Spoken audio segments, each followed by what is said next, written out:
कनकगिरी गांव से चलकर दोनों गुरु चेले चंदगिरी नामक गांव में ठहरे, जहां पर गुरु मच्छेंद्रनाथ ने गोरखनाथ को चारों वेद और 6 शास्त्रों तथा 18 पुराणों का अध्ययन कराया, संजीवनी विद्या और सांवर तंत्रों की विद्याएं भी बताई तथा भूत प्रेत वेताल आदि को वश में करने के मंत्र सिखाए। अनेकानेक देवी देवताओं के दर्शन कराकर उनसे आशीर्वाद दिलाए। इस प्रकार गुरु महेंद्रनाथ ने अपने शिष्य को समस्त रिद्धि सिद्धि से परिपूर्ण कर दिया। इसी तरह गोरखनाथ को देवी देवताओं से संबंधित सिद्धियां सहज में ही प्राप्त हो गई। इसके अलावा वह अपने गुरु के आदेश अनुसार कभी कभी पृथक रूप से भी यात्रा करते थे और ठहरने के स्थान पर ठहरकर अकेले ही साधना कर सिद्धि प्राप्त करते रहते थे। मिट्टी से बने गहिनीनाथ के जन्म की कथा। सच्चे संत महंत योगी सन्यासियों की माया अपरंपार होती है। इनकी माया का पार किसी ने नहीं पाया। ये लोग जो भी चमत्कार दिखा देते हैं, उन्हें देखकर देवतागण भी हाथ मलते रह जाते हैं। इसी वजह से इंसान इन्हें भगवान की तरह पूजता है। ये लोग माता पिता के ही समान दयावान भी होते हैं।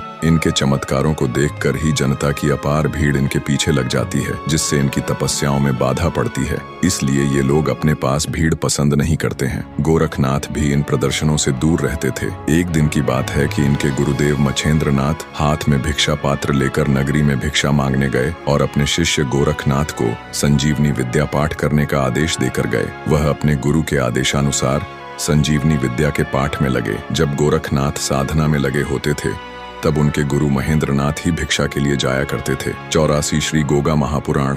इसी तरह ये दोनों गुरु चेले सगे भाई की तरह मिलजुल कर रहते थे। अपने अपने कर्तव्यों का पालन नियमानुसार करते थे। जब गुरु मच्छेंद्रनाथ भिक्षा को गांव में गए हुए थे, तब गोरखनाथ संजीवनी विद्या का पाठ कर रहे थे। उसी समय वहां ग्राम निवासी कुछ बच्चे तालाब के किनारे गीली मिट्टी से खेल रहे थे। उनके हाथों में गीली मिट्टी थी, जो एक दूसरे के ऊपर फेंकते थे और भांति भांति के खेल खेल कर ऊधम मचाते थे। कभी गाली गलौज, कभी मारपीट करते थे और कभी कभी हंसते हुए खेल खेल में गीली मिट्टी फेंकते थे। गोरखनाथ उनके ऊधम से परेशान थे। बच्चों के ऊधम मचाने से उनके पाठ में विघ्न पड़ रहा था, फिर भी उधर से ध्यान हटाकर अपनी साधना में दृढ़ता से विलीन थे। उसी समय बच्चों ने आपस में मिलकर निश्चय किया कि मिट्टी की एक गाड़ी बनाई जाए, जिस पर हाँकने के लिए एक गाड़ीवान भी बैठा होना चाहिए। परंतु सबसे मुश्किल प्रश्न ये था कि गाड़ी बने किस प्रकार। उन्होंने तालाब से स्वच्छ मिट्टी लेकर पानी के साथ सानकर मिट्टी को लेई के समान बना लिया और गोरख के पास आकर बोले, साधु बाबा, इस मिट्टी से हमारे लिए एक गाड़ी बना दीजिए।